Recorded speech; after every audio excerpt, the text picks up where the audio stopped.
Hello and welcome to the Stateside Soccer Show. Our first time that we are going live immediately after a result. Of course, it's against the worst result that we had in this tournament so far. I am Jordan Wiegand, and with me today is Logan Stone. How's it going, Jordan? Joe's joined us. Has he? Oh man, yeah, Joe, man. Oh, this is So I had said, I think last time, that I thought this game would be a little bit closer to the England game because I didn't expect to do what they did. They did something that was very anti-Dutch. And in fact, a lot of the Dutch pundits were upset with the way this game was playing out, even though they were up 2-0 at halftime. They said the goals were good, but it didn't look like Dutch football, is what some of them were saying. And the reason why is because Louis van Gaal did what he needed to do, and he sat back and just let us have the ball. And he let us have the ball because he knew we weren't going to score with the ball, and that we couldn't make those things. Yeah. You know, and it's we can't be like super disappointed. I know some people are like ready to jump off a cliff here, but you know, this team didn't lose at all in the group stage either. And this team is one of the best teams. They haven't lost a World Cup game in 16 games. Now, that's a little different because they got bounced out in penalties before, but it doesn't count as a loss. It counts as a draw when you look at the finished results. But yeah, they haven't lost a World Cup game in 16 games. So this was always going to be difficult, right? And I think some people were maybe buying into it a little too much on how easy this would be for us. You know what? I couldn't tell any flu stuff going on here with the Dutch. It looked like we had the flu. We were super tired 30 minutes into the game, Logan. And part of that maybe, I saw some people saying, could be squad rotation issues, whatever. I think the biggest issue of that is we probably weren't expecting to have the ball that much, and then they were getting us on the counter, and we were just getting gassed every time we have to go on the counter and like track back and follow that run. And you know, Tyler Adams made what some think is a mistake, and it was his only one of the tournament. Then you have Dest falling asleep on his end, and you have Robinson falling asleep at his end. 3 goals scored by mistakes that were not present in the group stage. And this is just kind of the difference when it comes to facing world-class opponents compared to, you know, teams like Iran and Wales. Yeah, I mean, I think you hit it on the head. Like I know it happens in other sports too. It happens in the NFL where the offense, when it has the ball a lot, and this has happened quite a bit in City games that I watch because I'm a Man City fan, and you watch them play, and there's times where the offense goes or the attack goes non-existent just because they've got possession for so long, and there's a point where, I mean, we're a high pressing team. We press all the time. They try to use that as their advantage in the U.S. And at first, it felt like the Dutch were ready to give us the ball, but then after that, I think it was just easier for them to kind of control possession. I know there were times where we were pressing high and we couldn't get the ball back, and that's not good for the U.S. because we'll just continue to press. I think too, and we'll kind of get into the Greg Berhalter stuff, I'm sure, but I just think there's times where that we do things as reactionary and not counter and just kind of help yourself win games because you can counter and do things better and kind of adjust. Whereas I don't think Greg knows necessarily how to do that. And it's really hard to get young guys to kind of understand that is they're playing this way now. It's time to counter and play another, a different way so that we're exposing the things that they're doing. But with a young team, you're not going to get that. And then with a really inexperienced coach in this level, I think you're also going to lack, those adjustments that need to be made. Yeah, this is Louis van Gaal's 3rd stint as the Netherlands coach. He is so much more experienced than most of these coaches. He knew what he was doing. Like I said, so Joe is saying Zimmerman was dreadful. I didn't find him too terrible in this game, but he was in here to win headers because of Virgil van Dijk. I don't think we were expecting they were going to counter as much as they were countering and bunkering as much as they were bunkering. Or else I think Cameron Carter-Vickers comes in if that's the case, right? Like, because that's what he did when he thought Iran was going to sit back for so long. He put in Cameron Carter-Vickers, and Iran came out and actually did more of like a mid block than a low block. And then now you have the Dutch, who went really low block, right? And he saw the Dutch were, I don't know, 10 people in the box. Like, we couldn't find any chances. I've seen some people really get on Pulisic about the opportunity 2 minutes in. I think he has to hit it better. Reading his body language, I saw him immediately look to the line ref, and I think he thought he was off and just didn't even bother taking as strong as of a strike as he could.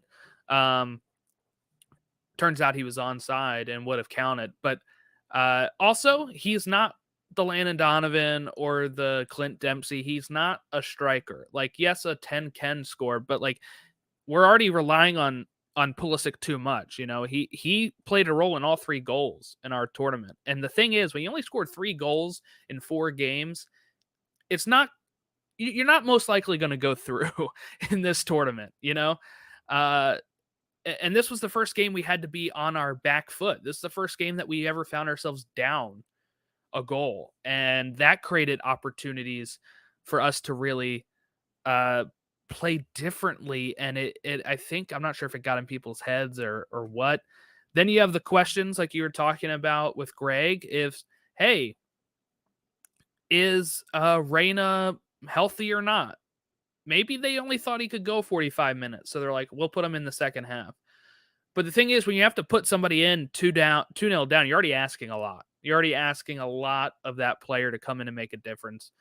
And his first touch was also really bad. That first ball he got to him went right to a Dutch player. But that's kind of the frustration I'm feeling right now. It's not like, I think if you had told me we lose 3-1 to the Dutch, I would have said, yeah, sounds about right. But it was the way it happened, right? It was the way it happened, where we had so much possession. We had chances. One of our best chances is a Christian Pulisic cross that I texted you, Logan, was the best cross he put in the corner, on a corner this whole tournament. And who does it fall to? It falls to Tim Ream, right? Like, that is our issue, is that our attacking players were not in the right places for finishing. Haji Wright with his awful touch when he had a one-on-one with the keeper. He somehow scores this amazing goal off his like back heel that I'm not sure he really knew was going in, but it goes in, it counts. And then what you could not absolutely do there, Logan, what you could not do is then give up that third goal. And that's what they did. I think if we kept it 2-1, you would have seen, I'm not saying we tie it, but I'm saying we would have had more chances. But once it's 3-1, it kind of really let the air out of the stadium. Yeah, but I mean, we talked about this. It was self-inflicted, all 3 goals. I mean, and then when you're back in it, that third goal is just a dagger, because that one, I think, out of all of them, is probably the most unacceptable as far as the goals are concerned, because cutbacks happen all the time. You get guys that kind of just fall asleep a little bit, and it only takes 1 second on those cutbacks. As soon as a attacking player can get ahead of a defender in speed, then you're really just not going to stop that. Whereas if you got a blind side that's just completely exposed, I mean, he just sat there. It was a sitting header. He just was wide open.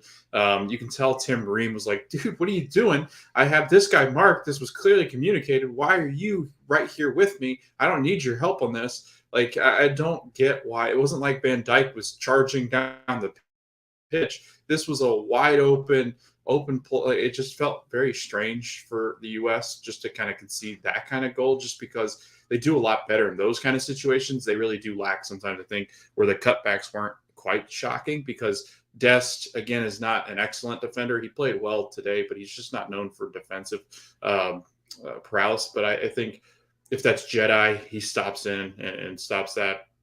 But because it's Dest, I think Blend, being the experienced player that he is, comes in, and he doesn't score often, but he realized that there was a huge opening there where he could just get inside the box. And both of those cutbacks are just guys kind of losing track and losing mark. I don't know really what happened. I don't know if Tyler can necessarily catch Memphis as he's kind of charging into the box late. He looked like he could get in front of him if he had marked him just a tad earlier, or whether Weston McKennie or anybody in that midfield could have picked him up earlier. But it just seemed like when the U.S. could have done things to help themselves out, they kicked themselves in the teeth. And again, we talk about this a lot. They're the second youngest team in the World Cup, and that it shows. I mean, experienced teams don't make that mistake. If they do, it's once, and then they're like, we can't do that again. We cannot win this game if we keep making those mistakes. So then the screws tighten. Whereas I think this team, the screws don't tighten. And when you bring in other players off the bench, Jordan, I think that's something we don't really talk about, but we could, is the fact that when you're bringing in younger guys, even younger guys that are even more, or less experienced than the guys that are currently on the pitch, then it's even more of like, oh crap, we can't really have anything go wrong, because I don't think this team is mature enough to understand how to fix those mistakes mid-pit or mid-match. And I think that's kind of the issues that we ran into. But that third goal was just completely unacceptable, because we had a chance there. I think we could have gotten back in the game. I really do.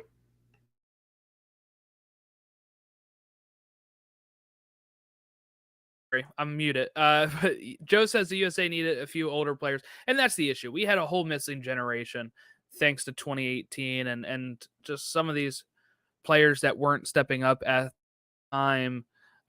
So now we have all these young guys, and these young guys, this is their first ever experience. So you take the good and the bad with having a very young team, right? And that is the inexperience, which can be a plus at times, right? Because they're like, we've never been at this stage. We're just going to do what we can do. And then also the inexperience of how to handle the frustration of this. But yeah, it is just absolutely frustrating loss.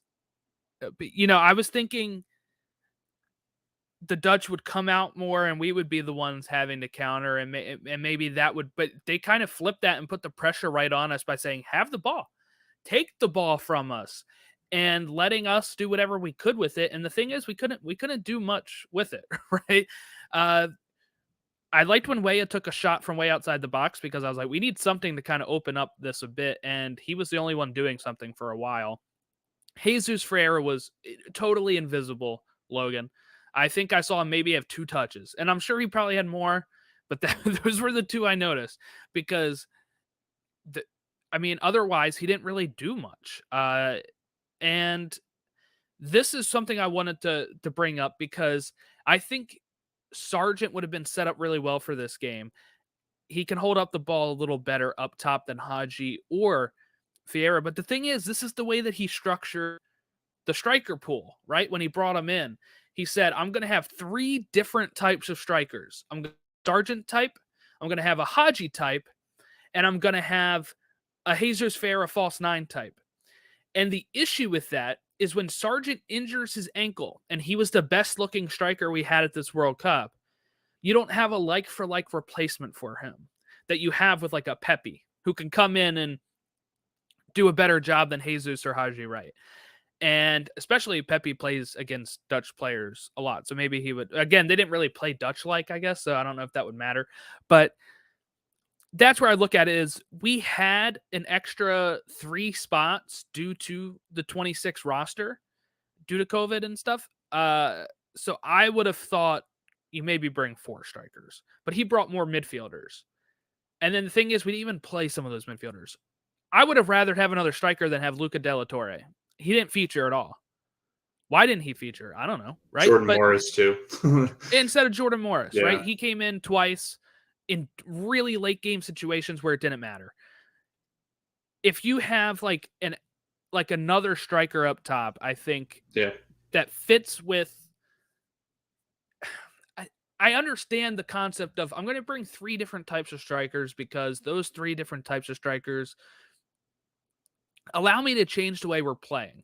But again, it's the same thing that happened in 2014 when we lost Josie Altidore and we had nobody else like him in the team, is because there was nobody like Josie Altidore. In this case, there was nobody like Sargent that can come in and play the way that he played, who looked really good against Iran and probably could have helped this team out a bit by holding on to the ball a bit more, probably getting into better spaces. Sometimes it looked like Jesus Ferreira was playing like where Musa was playing, and you're like, why is he so far back? Because he's not getting the ball. He wasn't getting service to him. He wasn't moving around, I think, well enough at the top of the field, and he was kind of dropping a little bit more. back to try to get some sort of touch. I really like to see if I can find a way to find out how many touches he had, because it didn't feel like a lot at all. And there were times too that I noticed I was watching him off the ball and as he was playing, there were times where he was, like you said, standing with other like wingers or midfielders, like within a 5 foot radius of them, like just standing there going, "Oh, I shouldn't be here. I've got some issues where I don't know where to go." It feels like Jesus is if you're planning on a holding, like I guess, sorry, a false nine, and he's just going to hold up play, then that's what you get with him. But I just never feel like I don't know if you felt that way. I guess you did because he'd only had like 2 touches, but it just felt like there were times He where apparently had 26. Really? I just looked it up. He apparently had 26 touches, which did not feel like that in the first half at all. If we look up at Gio Reyna, who came in for him for the second half, had 40 touches. Yeah. So, I mean, again, just the difference that, and again, I think that's the question is, was Reyna healthy enough to start? If so, why didn't he start? You know, I always say put your best foot forward when you're playing with house money the way we were. Instead, we kind of just went with, well, Sargent's out, so I guess, and Haji didn't look great against Iran, so we're going to put Vieira in, which is what I kind of figured when we were talking last week, right? I said, if Sargent's not ready to go, I'm assuming it's going to be Jesus Ferrer, and it was, and he didn't do much. And then, you know, you get the sub at halftime when you're already down 2. That's what's frustrating, is then it feels too late to make a change down 2-0, right? You know, 2-0 they would say is a dangerous lead in soccer, and sometimes it is. We almost made it look like that when we scored to make it 2-1, but then we immediately give them another goal. But yeah, I don't know. The Dutch made us way too uncomfortable by giving us exactly what we wanted, which was the ball, which is what we were supposed to be able to do under Greg, right? Is we're going to change the way soccer is. We're going to possess the ball. We're going to play this beautiful soccer. It didn't look like it out there today. In fact, I saw somebody say at halftime that this was one of our best performances. And I was like, I don't know what you're smoking. I really don't. Like, I saw somebody say that on one of these Facebook pages, and they're like, should have been 2-2. And I was like, yeah, maybe, but like, England was our best game. The Dutch made us look. The Dutch made us look inept at any sort of creative play, because in their 2 chances that they had in the first half, they score them, and they looked like they were playing FIFA on amateur. They were making these. I think they said it was a 12 pass sequence to get that first goal. It was Memphis. Beautiful. Yeah. It was frustrating. Yeah. I understand it was beautiful for like a whole like footballing sense, right? But I'm not going to give them any credit for that. I think we like Anthony Jedi should have really pressured that cross. He lets the cross come into the box, and Tyler Adams didn't pick up his guy, or whoever was supposed to pick up the guy. We don't really know who was supposed to be who, but most people seem to think it was Tyler Adams that had to pick up that guy, and that's what's frustrating. Is just kind of like. And then Jedi again at the end, you know, him and Reem on one guy, and Reem's looking at him afterwards like, dude, that's your guy, you know? And that's what's really frustrating, is the way it happened. And I'm not sure how long it's going to take me to get over this one, but I almost felt like I would have probably handled this better if we had lost against Iran, as dumb as that sounds. Like, if Iran had drawn with us at the last minute, I would have been like, this was lame.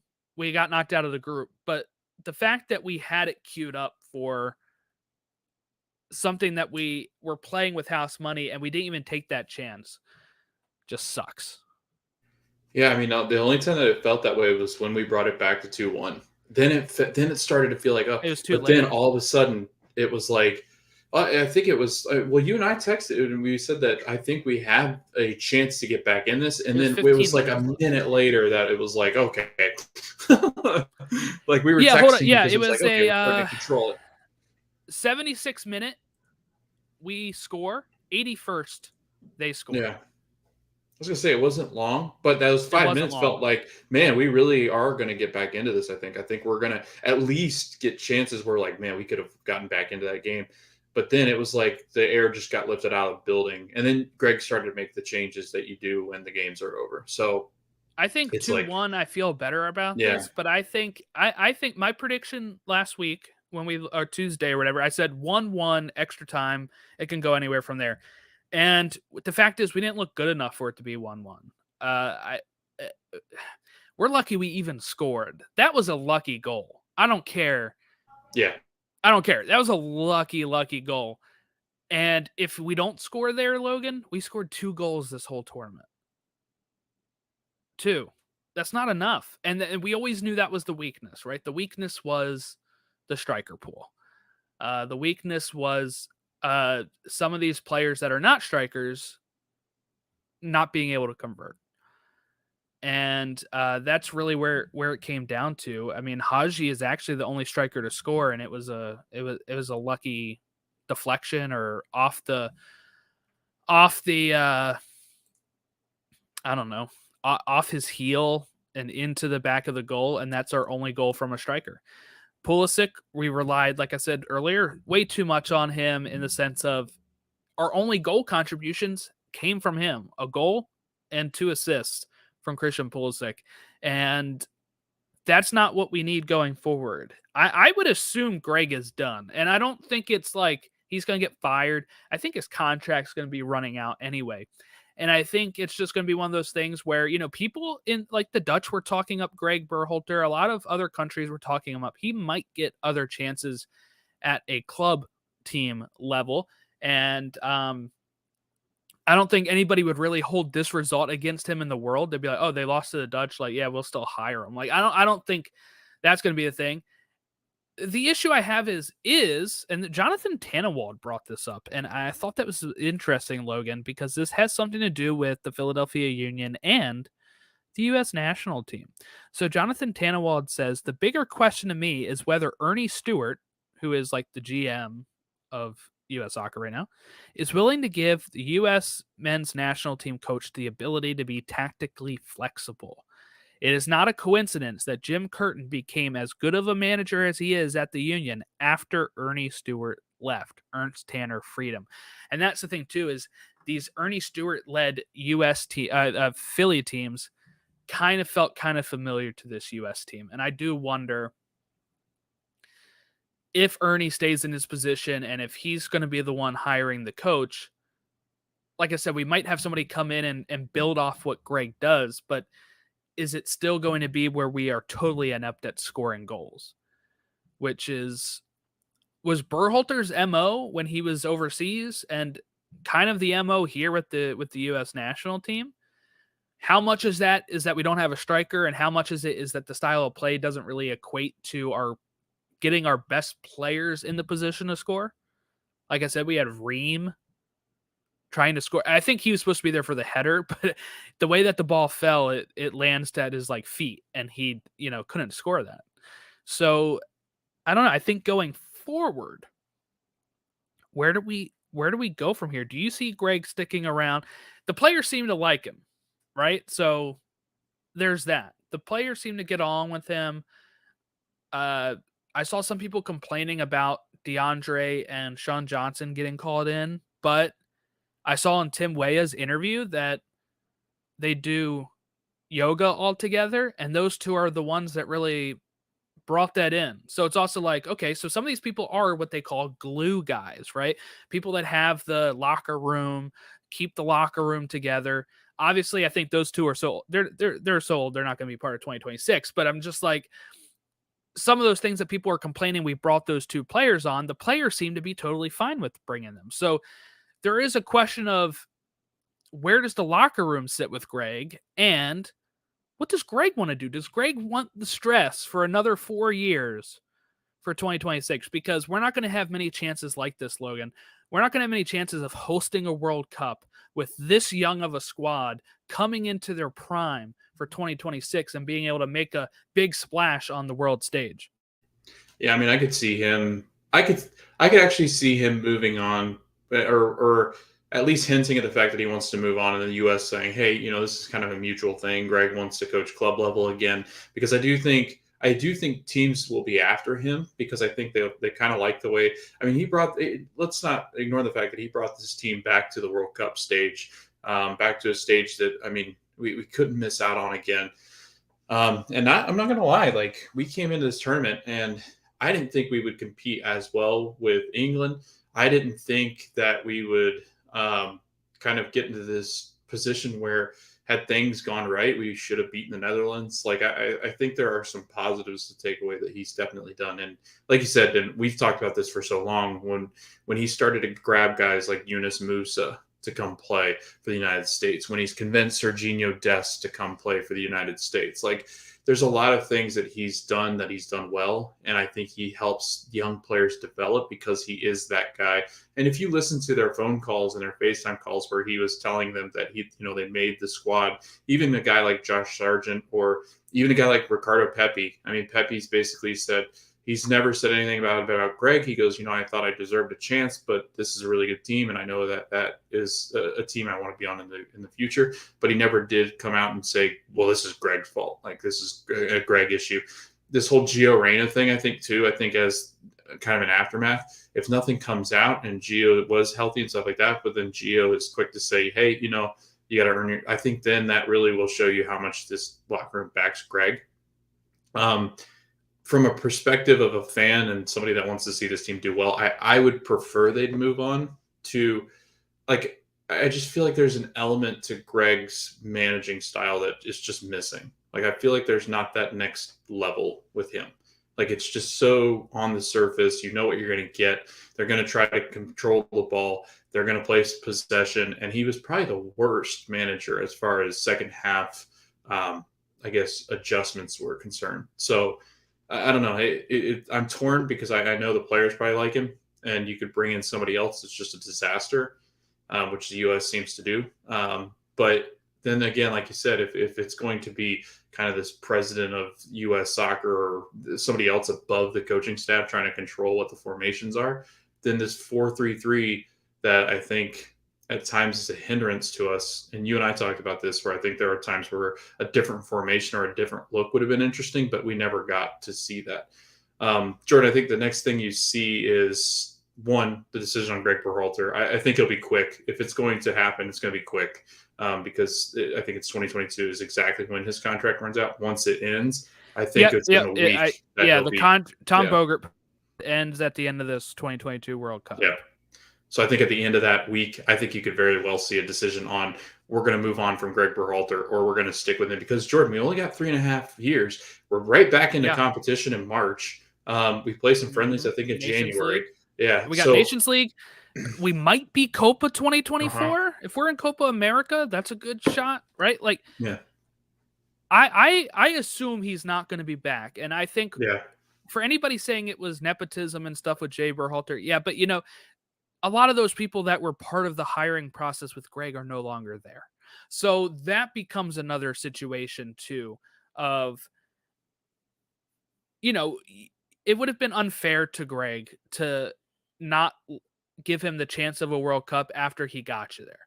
So now you saw what that was. And now it's time, like I said last week, we need somebody to build off of what Greg did. And building off of that is getting more attacking chances, not just having empty possession. And scoring. Those are the two big things I think we need to continue going forward. And it doesn't mean we need a number 9. We probably do. But, I mean, Spain was scoring goals without a number 9. They put 7 against Costa Rica without an actual number 9 on the field. So there are opportunities. I don't like the false 9 that much. But if somebody's going to come in and get us to score 7 against Costa Rica in a World Cup group stage, that'd be great. Not that that's theoretically possible because we can't end up in the same group as them, but I was just spouting, an example. The next step too is better road performances, right? And that's why a Copa America can mean so much. We just had a tournament, our first tournament, Logan, that was not held on U.S. soil that we just played in, right? Nations League is mostly on our soil when it gets to the knockouts. The or at least it was during COVID, right? The World Cup it was our only one out of off soil because the Gold Cup is always on our soil. So what we need is more chances for these players to play in tough environments. And a Copa America that would hopefully not be held in the U.S., but held somewhere else. I don't know. Where is it in 2024? Because we played in one in 2026, and we did pretty good. It is they don't have a host country yet for 2024's Copa America, so they could end up making it us. But I would love to see it be like a Brazil or an Argentina that hosts that tournament, that we can go there and have a chance in that summer and have a good tournament and get that experience in another host country. I know we're hosting 2026, so maybe you're like, well, why does that matter? Because this team just needs experience in tough situations. In this 2026 hosted World Cup, there's going to be games where we are not the home team because this country is full of people from all over the world. It's a melting pot. We're going to have tons of visitors. We already have tons of people that live here that support their home country. That if we end up in a game against Mexico in 2026 World Cup or against, I don't know, Italy, where there's a lot of Italian Americans here, it's going to feel like a home game for those countries. So playing in like an Argentina hosted 2024 Copa America could go a long way for us feeling a tournament outside of the U.S. and in tough situations, just tough, hostile environments. No, I totally agree. I think that, and again, playing on the road, it's a lot of youth experience. That's usually what hinders a team that is trying to go on the road and win, which is why we struggled, I think, so much in World Cup qualifying, especially on the road against teams you shouldn't struggle with. I get it that their atmosphere and their pitches are a whole lot different. It's a different ball game. But I think going to Argentina, maybe squaring off against a team like Argentina would be great. I think that's the other thing, Jordan, with COVID restrictions gone now. If I'm the U.S., I'm calling these big teams like, hey, can we play you in a friendly at some point? Not, hanging out with no offense to them, but like a Scotland or playing with Switzerland. Like I feel like issue is the Nations League really thrown I mean the Euro Nations League. Right. When they created that ended a lot of our opportunities for these type of games. And why then we created our own. Well, play Japan a ton. Like hell, they play us. Like why not play Japan or Korea or some of these African teams that three Asian teams in the round of 16. 3. Yeah, that's really great. Right. So why not go play Australia, play New Zealand, play some of these countries that are not just Euro based, but also not just CONCACAF based as well. I think it's just something we struggle with. Now, Jordan, I got a list of, I don't know if you're ready to do this, but I've got a list of teams on a list of coaches. And I'll read you off this list. I thought you were going to pull up a list of U16 players. No, which one of these are going to be in 2026? No. Yeah, Jordan, let me quiz your knowledge on these youth players. No, I don't know. So Greg Berhalter probably gone, I would say. The next coaches that they have lined up, a lot of websites, I've been clicking through a bunch of them just to kind of gather a list. All right, so the lead man, which is funny because it's Leeds, but Jesse Marsh seems to be on top of everybody's list. Peter Vermees, Tab Ramos, which I don't want. No. Greg Vanny. No. Tom Ramos, I'm sorry. That's a no. We saw that with the Olympic qualifying. He didn't get there. What is he going to do? Jason Price might be interested. I don't know. He just failed at Houston. Why is Ramos on any list? It's on every list, dude. He's on every list. I don't get it. I saw somebody say they'd rather him than Berhalter, and I was like, you're drunk. No, you're nuts. No. Now, I do like this one a whole lot, which I think it's very interesting. I don't know if they could pull it off. Maybe they could. But having somebody like Peter Vermees step in, I don't know if he's at that point in his career where he'd be willing to. Yeah, I think that would be going a little backwards in the sense of we wouldn't be playing. I don't know. I don't think it's progressive young football. I think his time has passed. Right. I think the time for that would have been in Bruce Arena when we were getting when Jurgen got fired. Tata Martino has been thrown around. No, he just failed Mexico. No. I actually posted this as a tweet. I said, so it looks like Greg was the better choice over Tata Martino. I mean, Tata failed for Mexico. Totally failed for Mexico. How about I pitch you a name and you tell me how much of a shot we have here? Pep Guardiola. All right, so here's the interesting part of Pep. So he has said to Manchester City media that he would like to coach a national football team, and the U.S. was one of the teams that he had mentioned that he would coach. And it'd be a hosted, and it would he would be part of a huge hosted thing. He loves Tim Ream. He mentioned that. He likes Tim Ream. He absolutely adores Christian Pulisic. I know that he has had bouts with Tyler Adams. I know that he has talked about Tyler Adams. So I think it wouldn't be too far off. And I think Pep is very interested in the United States from everything I've gathered, because there's actually a point, Jordan, 2 years ago, I think right around COVID when his contract was up the last time, and he just signed a new contract. But with that, he could leave and he'd be fine. But he did mention that he would be interested, and it started to leak that he'd be interested in coaching and being the director of football operations at NYCFC if they ever built a stadium. They are. So I think that's interesting to him. And I think Messi coming over here is interesting because it's like, okay, there's a bunch of people coming over that are guys that he coached. I think he'd be interested in being in a league where these guys are playing still because he likes all his former Barcelona players. So I think that it's not out of the realm of possibilities. I think it would be difficult just because he's so happy at Manchester City. But I do think if you're going to get one of the biggest managers in the world, out of all of them, I think it would most likely be he, and I know this is crazy too, I think Jurgen Klopp is also going to be interested, but I think he's waiting more for that German stake, and he might get that here. Right. Hansi Flick, though, like, if he's open, do you go, hey, if you want to come coach the US? With how bad the German team was, no. Well, they're just bad. Like, I'm sorry, but they just are. Like, they rely so much on Thomas Mueller and Ilkay Gundogan. There's nothing else left. They shouldn't have. He should not have brought those players. Yeah. They were too old. They were too old at this point.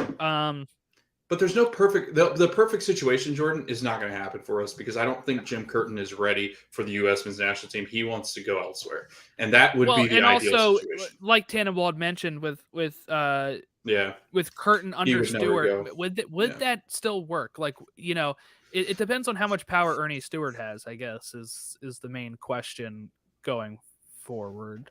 What about Oscar Pereira? I would have said yes back when I did say yes when Berhalter was selected. Yeah. But the recent run in Orlando, I'm not sure. Yeah. I would say probably no. I'm just trying to think of other teams. You know who I think would be great for it, but I don't think everyone would take it. I think like a Gio Savarese or a Brian Schmetzer kind of guy would be. I don't want Caleb Porter. For the love of God, do not go get Caleb Porter. I know that's been a huge name out there. And I'm like, come on, don't. Like, that's just, I feel like that's regressing to like, yeah. I just feel like it's a regression. I think what Josh you have Wolf to would do, be interesting. I think what you have to do, Logan, is you have to open it up. We can't just select a U.S. Have a big interview. Yeah. I understand Klinsmann hurt a lot of people. He hurt me as well. But that was just Klinsmann. I mean, read Philip Laum's book about how horrible the manager Klinsmann is. But and we gave him too much power. We gave him like the technical director and all that stuff. At this point, I think you open it up for it to be truly anybody's job. Yeah. Interview them, see what they want to do. Look at all their club histories. Look at their national team histories if you're going after another national league coach, national team coach. And then, I don't know, make the right choice. People are pointing out we only have this one shot for 2026 hosting a country. You can't half-ass it going into this because, and it's not just like, oh, you're gonna make a deep run just because you're hosting. That's not what I'm talking about. I'm talking about to inspire young children to grow this sport more in this country so we have better opportunities in 2030, 2034, 2030 onward. So that way, sometime in my life, I can see this team effing win the whole thing. But I don't know. I don't think you make this choice super quick, and I don't think you make it super slow. That's what we kind of got in 2019 when we hired Greg, is we had a whole year of 2018 of David Sarakan being the incumbent or interim. And what that left us, a whole year that we lost out on developing some of these players or calling in some of these players. So I would say maybe by April, you would want whoever you think is going to be it going into it. I don't think you can waste a whole year. And the reason why I say April is because 2026, we're back on the summer World Cup. So you're going to want to make sure that you have somebody installed before the summer. So that way you have 3 full years to get this ready for 2026. It'll be interesting just because it's a collision of who will be interested, who's going to step out of the club, I guess, realm. I think so many people should be interested because it's a chance a growing to be, country. Yeah. It's a hosting nation manager job. And then with a team that should be, at least going through to the 8, at least. So I think you look at that. Oh, yeah. But the issue is we're expanding teams, right? So we're expanding to 48. So we're going to have a round of 32. So now you have to win 2 knockouts to get to the round of 8. And that's where it's going to start getting into more problems. Yeah. Then I'm excited just to see what names. It really would be interested to see.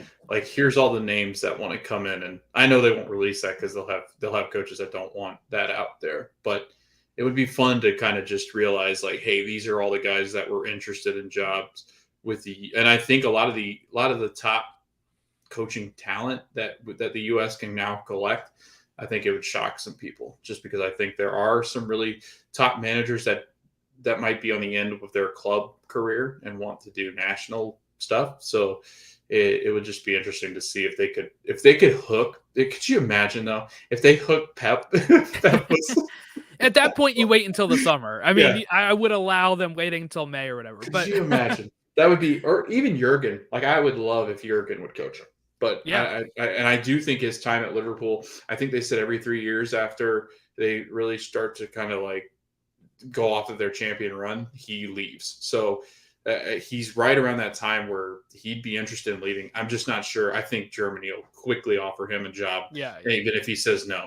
I think that's who they want, and I think that's what he wants to. I do too. I think he wants to coach at home. But again, it'll be interesting. We need a Louis van Gaal. We need somebody like that. We need somebody that's going to step in and just get this thing to another level, because I don't think Greg has that level yet. And the issue with that, right, if we're going to hire U.S. coaches, there's no U.S. coach at that level. No. There's no U.S. The closest thing is honestly Jim Curtin or Jesse Marsh, and neither of them are going to coach, I don't think. And Jesse Marsh, it sounded like he really wants to stay at Leeds. I don't think he's going to. I mean, unless if they get relegated and he gets fired, I can see him taking the job. Yeah. But now, I think he wants to keep doing his Euro adventure for as long as he can.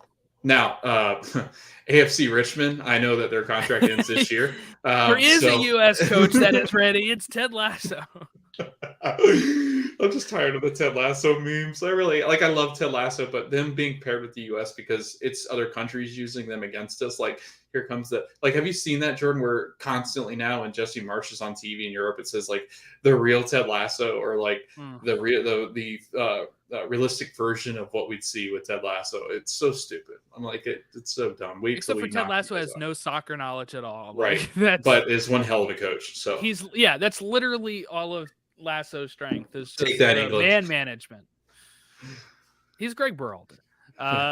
Berhalter has the rah spirit, but he doesn't have as much of the the technical level we need, I think, going forward.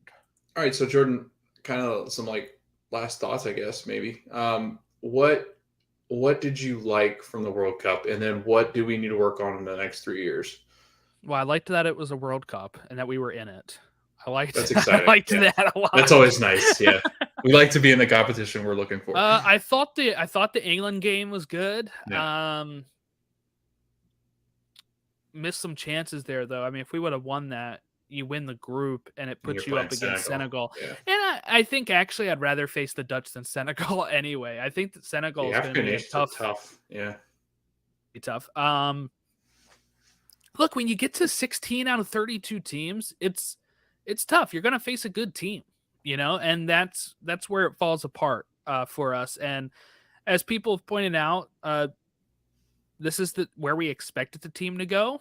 We didn't overperform. I don't think we underperformed in the sense of where we ended at, and we ended at the round of 16. And that's where I have seen this team end of my life is at the round of 16 that we're out of the group stage. So I don't know. I think over time we'll probably look back at the Iran game the way we look at the Algeria game, but this game felt a lot like the Ghana game in 2010, which was disappointment. I think the Belgian game in 2014 was always more like almost more we were playing with house money at that point. We got out of what people considered the group of death. We faced off against a team that everybody had as the dark horse for the World Cup that year, and Tim Howard stood on his head. This game is more disappointing than that because we didn't even need Turner to stand on his head. It was literally they scored off their 3 chances that they had, and that was disappointing. Turner came up with some big saves, but ultimately it was players leaving players unmarked. That I think if you asked me this question on Tuesday, I would have been a little bit more hopeful of how great this World Cup was. But now that I'm sitting here 45 minutes after the game ended, I am a little bit more down. And I'm sure I'll probably get a little bit more up on this team at times afterwards. But I don't know. I think I'm just happy we were back in the World Cup. But other than that, nothing really stood out. I think maybe Pulisic's performance stood out for being the engine of the team. The only reason we ever scored 3 of our goals was because of Pulisic. And I think Tyler Adams stood out as, like I said he would at the beginning of the tournament. Other than that, it was a lot of gray, I'd say. Agreed. Yeah. I think another thing, too, that was kind of a bummer, and maybe a good thing for the U.S., you didn't have a fully healthy Weston McKennie. Pulisic has, as good as he played in this World Cup, I mean, he's hardly touched the pitch at Chelsea. I mean, this is a guy that plays only real full games, Jordan, when he's playing with the U.S. men's national team now. He's going to get a transfer, and I think it's going to be to a team that Jordan, I think, will enjoy watching him play with, whether that be Arsenal or I think Newcastle. I think Newcastle will probably end up with him, and that's massive for him because, one, that team's going to get progressively better and become one of the top world, I think, football powers. So I think that helps him play there. And I think he's going to get a lot of years under his belt there with Newcastle. I love the idea of him playing at St. James Park, going in as the underdog against all these bigger teams while Newcastle still tries to balance out what they're doing. And Newcastle's played progressively better. I think Tyler Adams and Brendan Aronson growing at Leeds is the next big thing that'll happen too. So I think there's a lot of positive as far as our key players are concerned. However, that being said, Jordan, there's still a lot of gray areas that I'm really concerned with. I'm concerned with the center back issue. Like I am concerned. When we last saw Miles Robinson, if you don't remember, he was awful. Walker Zimmerman did not look like he could play on that level yet. I don't know what it is about Walker. I don't know if it's, maybe some confidence issues or what it might have been. Maybe he's just not used to that kind of competition yet where he's, playing in a league maybe that. I thought he was mostly fine. I mean, I think in the sense of like this defense was not a problem before today. No. And that's the biggest issue. And I don't even think he was the biggest problem of this defense. It was a lot of tracking. Like I said, he's not going to get any help from. He's not going to get any help from his. He's not going to be part of 2026 anyway. So I guess it doesn't really matter. But it'll be interesting to kind of see. I think Scally ends up being a huge part eventually. I think CCV is going to be a huge part eventually. I think Mark McKenzie is going to be a nice, solid backup. Yeah. If not, I'm down on McKenzie. But I think he's a good depth piece. I think there's issues where right now the U.S. just don't have some depth in some key areas. One being that center back position. I think Jedi is fine. I think we found out that Jedi can easily play at this level. There's just sometimes where he looks a little like, oh, what the hell? Yeah. But Yeah. then, Yeah. but then there's other times where it's like, man, he's playing really well. So like today, I thought he played extremely well. He's probably one of the better guys on the pitch today. But Except for he was well. except I for the don't know. one He getting yeah. Except lost, for yeah, except for getting lost. even the Yeah, first goal, he should have right. pressured the ball a bit more. But yeah. But up until that point, he had a good match. But I think the next Here's a thing, positive I'll say. I know I yeah, mentioned Tyler Adams, but I say that we actually have him as the captain going forward. I think there's nobody yes, else that should be captain going forward. I think that was settled in right. He's this Sam cup. Wilson to Christian Pulisic's Steve Rogers. So I feel Right. like it's a great comparison. He's passing off the shield, and God, what a person to pass the shield off to. And if we can find somebody to be his Bucky, which maybe it's Brendan Aronson, I don't know, but although Timothy Weah was really damn good. So Jordan, I think the next 3 years too. What about this idea? Whoever's taking over, why not just throw out anybody and everybody at the number 9 position and go, let's just try to figure this out for the next World Cup, because that's our big issue here. Trying to find somebody that plays well with that front 2 or 3 or whatever you're going to play. And that's a difficult thing to do until you can find that. I think that's big, right? Yeah. We can say all we want about how we don't have proper strikers, but also I don't think we tried enough. I don't think we tried enough. I'm not saying Vasquez. I'm not saying Vasquez solves anything. I don't think he should have been on the team. Right. But the fact they never called him in on any of this during his hot season was awful. Because what if you did bring him in and he did well? You know, then you're like, oh, we actually have a chance now, right? Not bringing Pepe, I think, was a bad choice. We talked about that enough. But I think just trying, like you said, Tenorio pointed out that Reyna had never even played as a false 9 with us, and he never played as a false 9 with Dortmund. The last time he played as a false 9 was in a U19 game, I think it was, against the Dutch, where they lost 4-0. Okay. Now, we put him in for Vieira in a position he hasn't played for a lot. Why didn't we try that over time, right? We had tons of friendlies. We had tons of chance. I understand he wasn't always healthy either, but I mean, there should have been opportunities where we're trying all these people in different positions for these meaningless games. These Nation Leagues games that in this group stage, Logan, that I think we started, right? We had 2 group stage games in the summer window that meant absolutely nothing because they were like the worst teams we could get drawn with. That's where we should be messing around with a lot of this stuff. And with games that we should automatically be winning. Not these tough games. The fact that Jesus Ferrer's first touch as a World Cup player was in the round of 16 is really what sucks, right? Like, so those are the questions we have. I think going into 2026, you're going to see a lot of different stuff in the 9 position, because we have to figure this out. We have to figure this out for 2026, because it's the biggest weakness we have. We thought the defense was one of our biggest weaknesses. That looked pretty good except for today. So I think going forward, the weaknesses that we need to sort out is that number 9. And it doesn't mean it's always, like, I thought Sargent looked really great. Doesn't mean he's always going to be really great. We need options. We need backups. We need if Sargent's injured. We need if Gio's injured. We need if okay, so we have a comment here. Are you guys content or disappointed with what they achieved in this World Cup? We kind of been talking about this, but I think ultimately I'm content because it's what was expected around the 16, but I'm disappointed at how this game played out with those 3 goals were preventable. Those 3 goals were preventable by just marking your guy.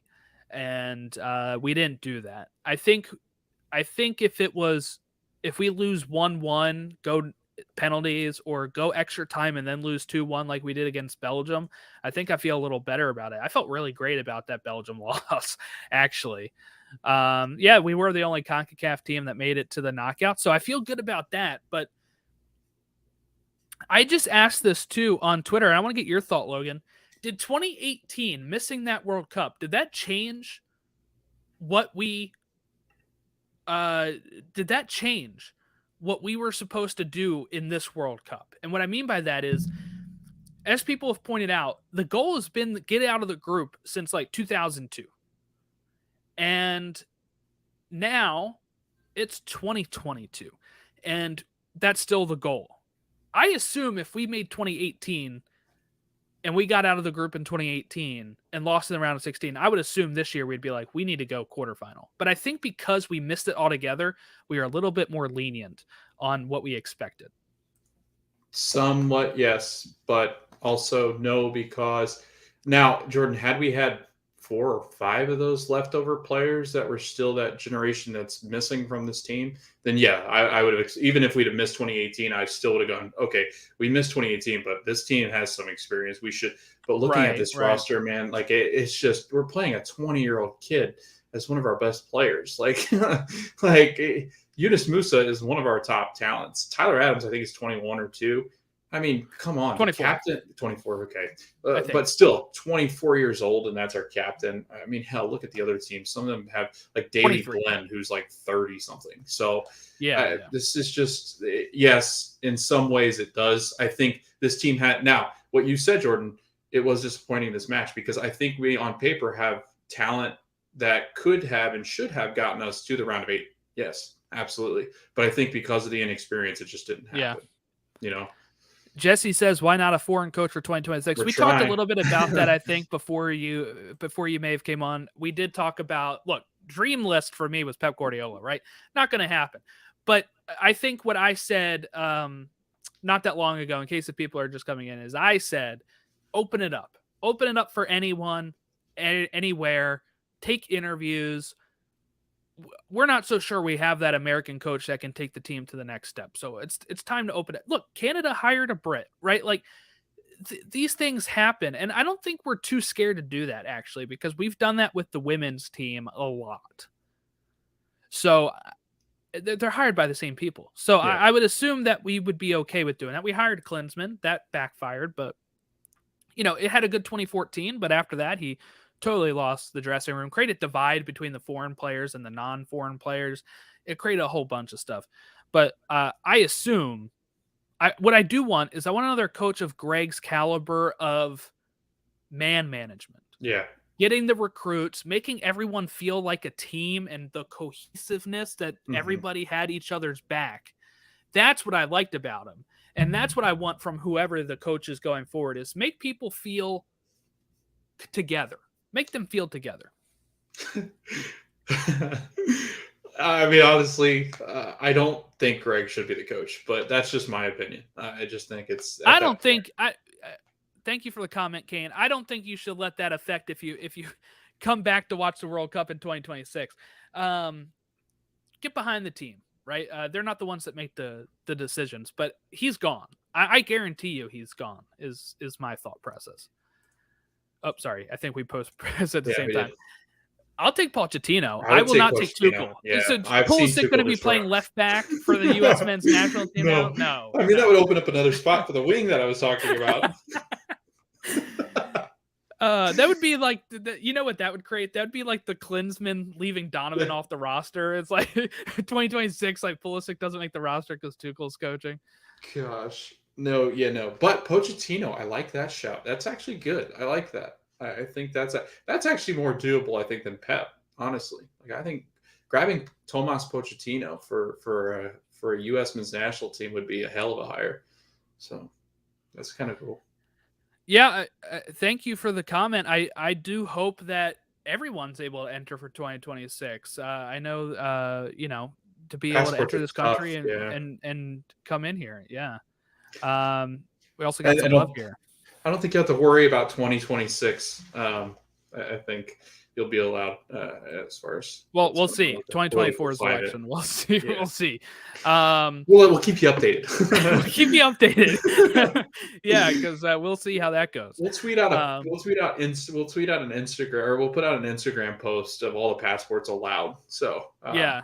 But if anything, actually, Safair, or I think it's Safair, I think that's how you say it. Sorry if I butchered that, but I think you can actually there's a country, it's one of the islands, and a guy on YouTube did this. He actually went to one of the islands that it does take an Iran passport, and Egypt, I believe, which were both very difficult to get over here in the U.S. to allow travel between the U.S. and different countries. There's an island. I forget what the island's called, but you might want to look this up. There's an island that actually does for a lot of the Middle Eastern. I'm a dual national. But I was born out. Yeah, I still think you might want to see if you can find some of these places are giving passports out and visas out like they're candy, and you might get lucky and you can actually claim citizenship for I think it was like $100 or something just to get over here, and then you don't have to worry about it anymore. But I think that was something that a lot of people were looking at because yes, U.S. and Canada too. Canada will be a very I think strict on what they allow as well too. So it'll be interesting. The U.S. Here's a quote from Louis Van Gaal. Okay. The U.S. men's national team didn't adapt. They didn't adjust. We made our tactical plan based on targeting the flanks. Yeah. Yep. Yeah. That's been the thing of the World Cup is not adjusting, right? Yeah. I feel they like clogged up the midfield and nothing was done about it, Jordan. You and I talked about it time and time again. When they clogged up the midfield, you've got to do that. You've got to look on the flanks and you've got to look on the outside and try to work your way in.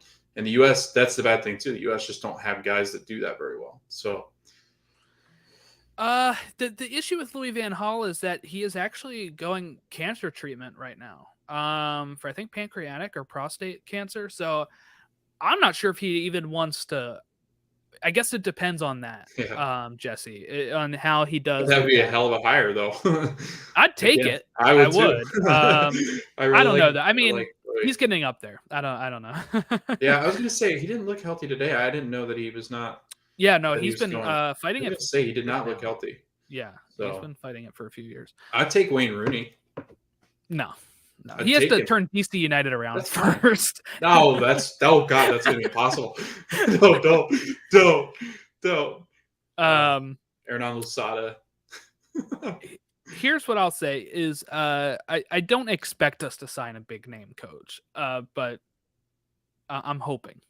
Would you throw your money at Josh Wolf, like the fancier version of Greg Berhalter? No. Ronnie Dyla? No. I'm not taking any MLS coach. I'm not. He's not MLS. What well, about? He's not anymore, but he was. I would. Yes, this is it, Saphir. We need an experienced international coach. It's a totally different game than the club level, is what I'll say. So I'd like that. I would like that. I'm just trying.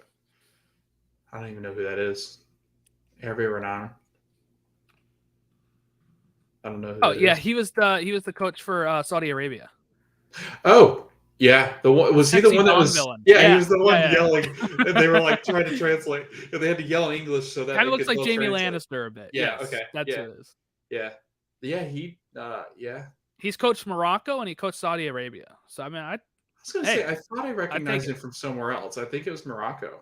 He also coached Zambia and Angola and Ivory Coast. Hell yeah, I'd take that. He coached really good teams then. If he's coached Ivory Coast, Morocco, Saudi played really well.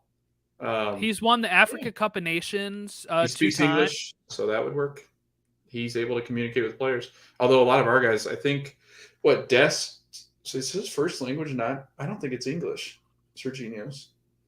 Oh, I agree, Jesse. I think we should hire a big name coach because we are hosting, and I think we have an opportunity not Rafa. We are hosting, and because it is such a big thing. I'm not so sure Zidane would do it. I wouldn't take Rafa, to be honest. Yeah. I don't think he's up.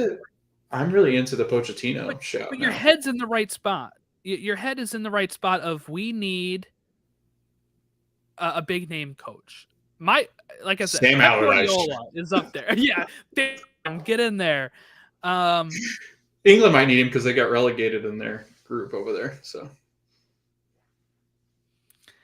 yeah, but I don't know. I kind of feel like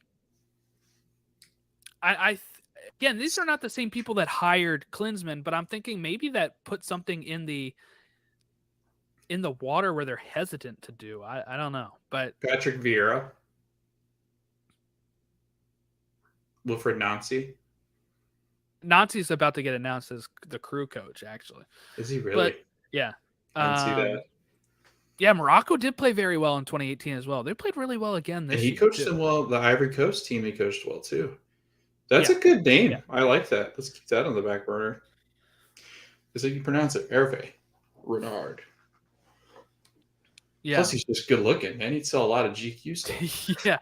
Well, you know what? There was that whole Sexiest coach alive. there is this whole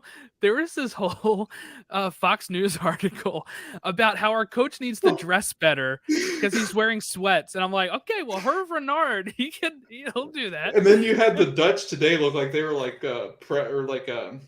social or Secret Service. They were all dressed up in shirt and tie. And the one guy had the big black glasses sitting next to Louis. It looked like he had like a earpiece in too. It looked like he was going to take out. Secret Service, yeah. Right.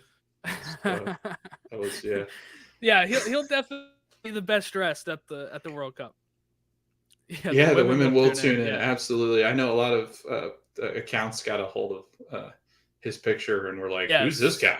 Yeah. Like, I'll watch soccer if this guy gets to coach. So yeah, you're right. I think you would definitely. Yeah, we need that market. We need to grow the ratings.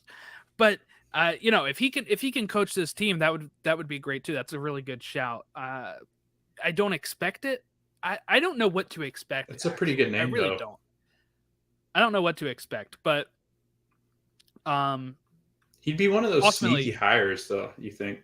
Yeah. Ultimately, I want something like that. I want an experienced international coach or a big name club manager like a Pep that's going to grow the style that Greg has already set forth. Doesn't have to be Pep. I'm just saying somebody like that. I think there's a way to do it. I would not really want to take Rafa. I wouldn't want to take Thomas Tuchel. I think there's better options than those out there. Yeah, I'm looking at that and I'm thinking Thomas Pochettino. Yeah, now I'm going to be disappointed if we don't hire him. Right. I know. Now I'm like sold on Hervé. Like I'm just like, come on, we don't sign this good-looking man. But yeah, I mean that's a really good. Could you imagine if he got hired? And he would be right, Sefer. He'd be like, look what I did. Oh, yeah. On Stateside Soccer Show. I was the I first. called that. Right. Yeah, that's what he'd be able to say. Yeah, that's great. Yeah, anything else before we wrap up here? I think ultimately we ended up a little bit more positive than well, sorry, we both pressed it. Swedish, yeah.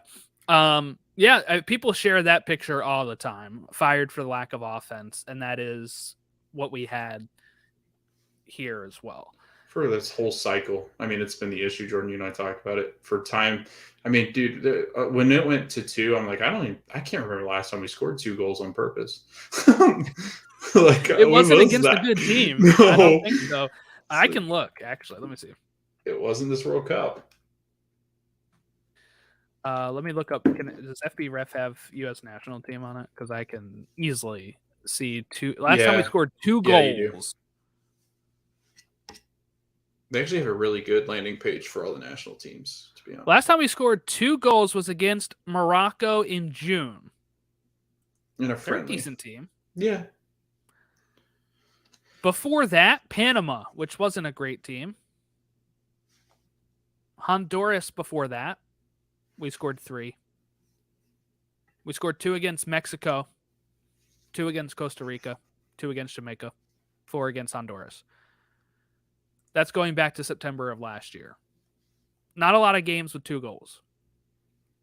So, of course, exactly like you said, when we go down 2 goals.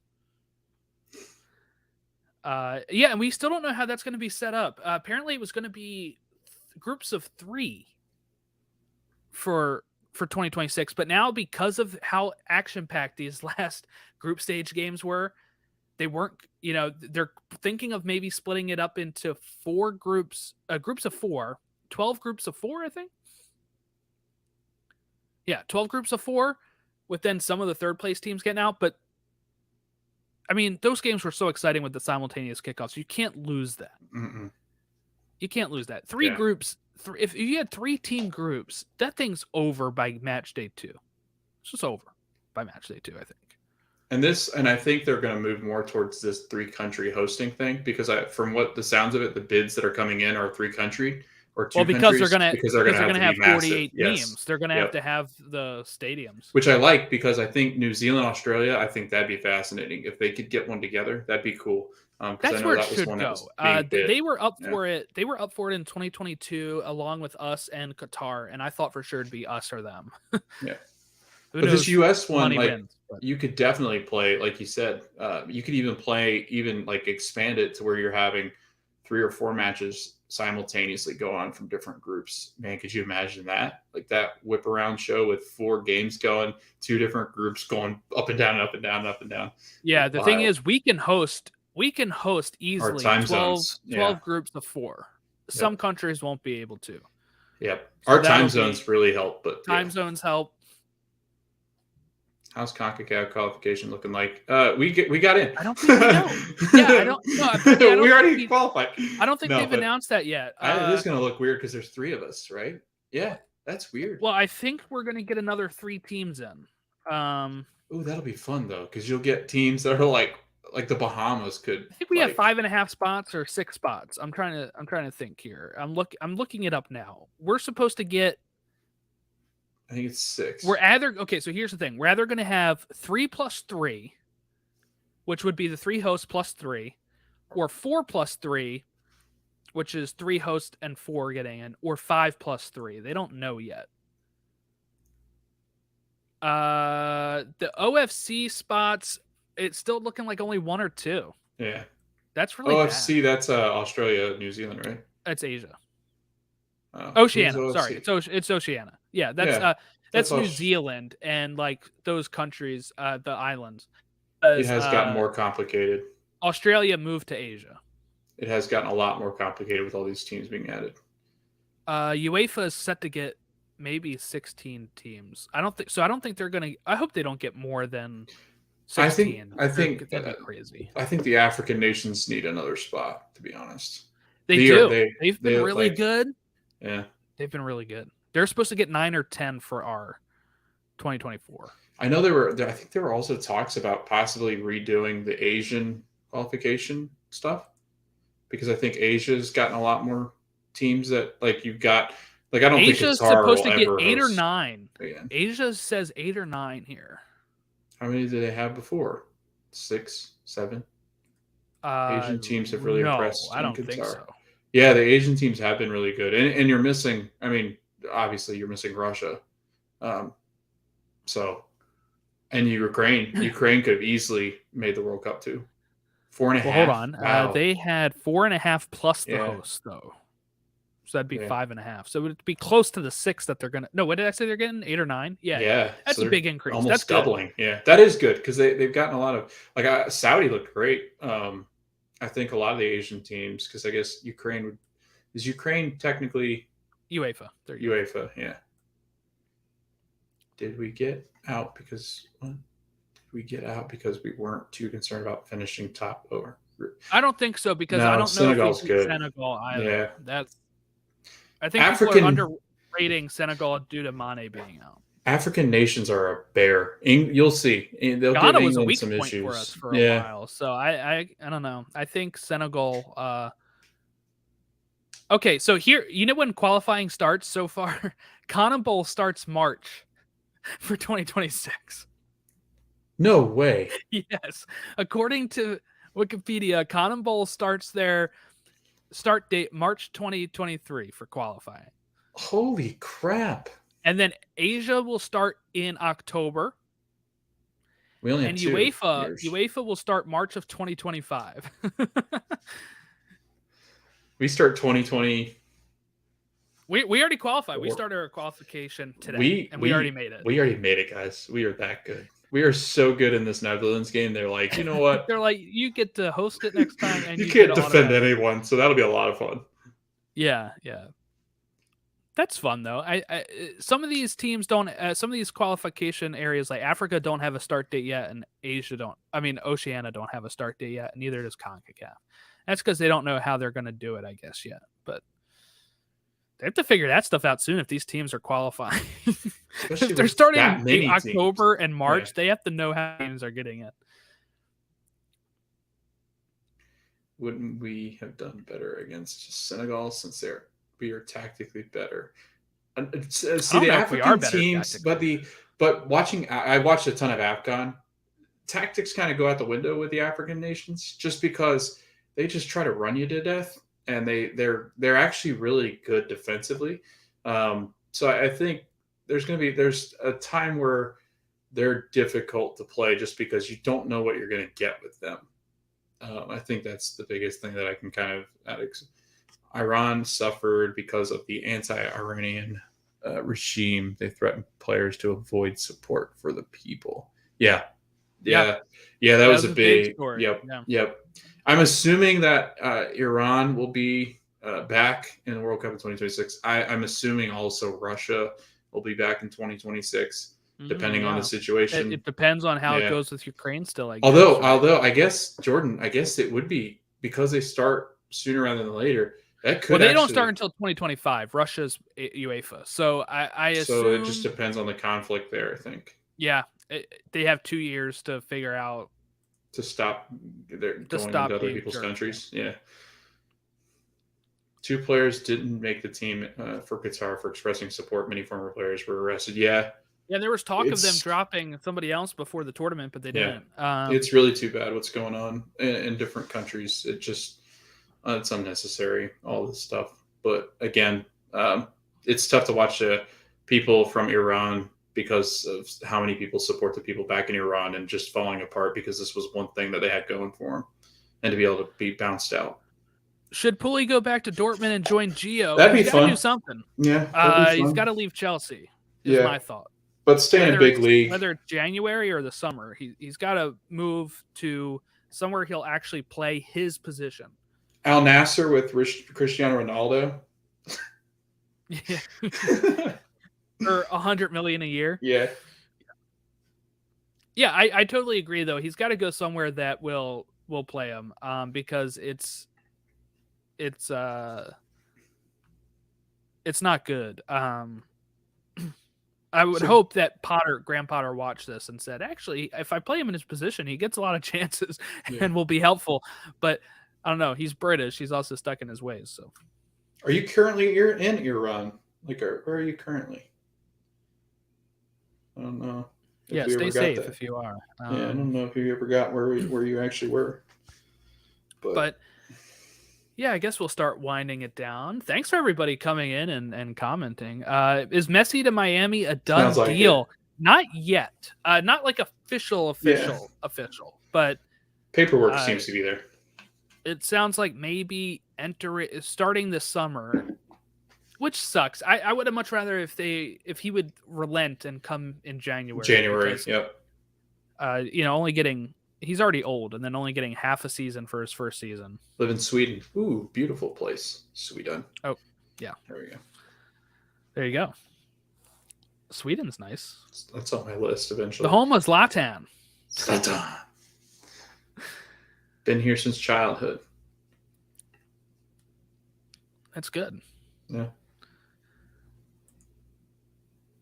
Questions from the viewers? Any other questions about MLS or the World Cup, the U.S. men's national team?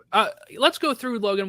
While people are commenting, I still actually have to read the results for the rest of the games that have happened since the last time we recorded and the games that are coming up in the round of 16. So let's go ahead and do that. Wednesday, Argentina beat Poland 2-0 and Saudi Arabia lost to Mexico 2-1, but it was not enough for Mexico to go through. Once they gave up that goal, they were in some trouble. They would have needed 2 more goals to go through. Then we also had Australia beating Denmark to move on to the round of 16 for the first time since 2006, and Tunisia beating France, who was already through, 1-0. Group E, we had Germany beat Costa Rica 4-2, but there was a scary moment for Germany and for Spain, where Costa Rica had the lead and Japan had the lead and would have sent both Germany and Spain out. But Germany win, still not enough to get through, as Japan beat Spain, and Japan tops the group with Spain in second place. Morocco beat Canada 2-1. Ziyech playing well again there, something up with Chelsea. And then Croatia draw with Belgium 0-0, sending out an old Belgium side that is over the hill. Group G, Cameroon beat Brazil yesterday 1-0. Wasn't enough to get them through, as Switzerland beat Serbia 3-2.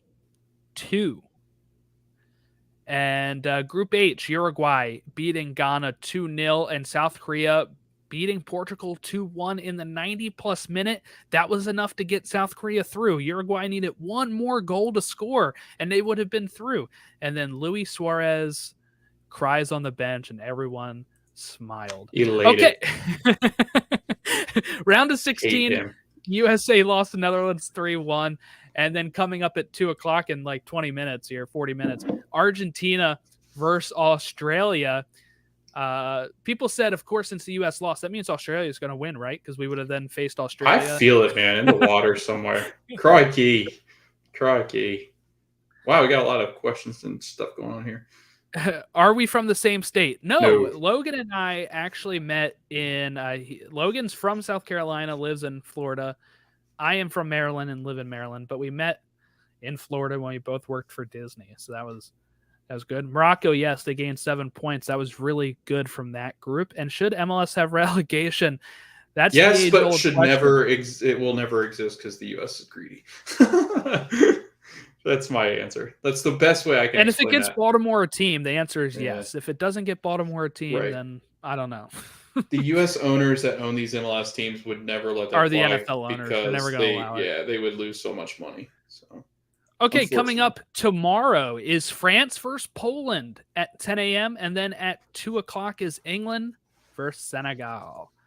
Then on Monday at 10 a.m., it's Japan versus Croatia, which is a game I'm really looking forward to. That'll be a good game, man. And Brazil, South Korea at 2 o'clock on Monday. That's another fun one. I hope South Korea can pull that out.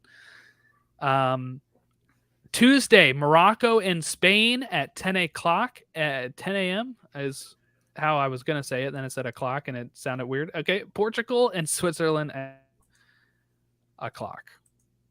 And that's our round of 16 games. So I think Logan and we should record Tuesday after those games, and then we'll look ahead to the quarterfinals.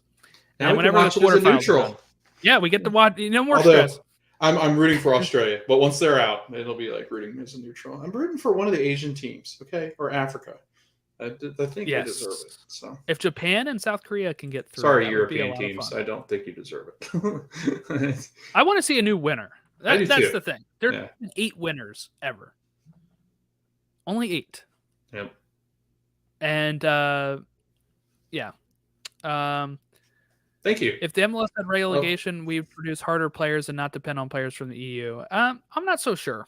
I don't know if we'd produce harder players because I don't know if they would play as many Americans because they would be worried about losing their job and getting relegated. So there's definitely a give and take there. I'm not sure. And great stream. Take care, guys. Thank you, Saphir. Thank you, Jesse, for your comments. Join us next time. I'm sure we'll do a whole episode about if MLS should have relegation at one point. But off-season. We'll be back Tuesday to talk about the round of 16 finishing. And we'll be back Tuesday to look ahead at the quarterfinals. But thank you all for coming out. If you want to follow us, it's at Stateside Show on Instagram, Facebook, Twitter, YouTube. That's everything, right? Those are all subscribe, like, email comment, us, share us. stateside@gmail.com with all your questions. We have a podcast, and concerns. Do it all. All right. Thank you all. Have a great rest of your weekend.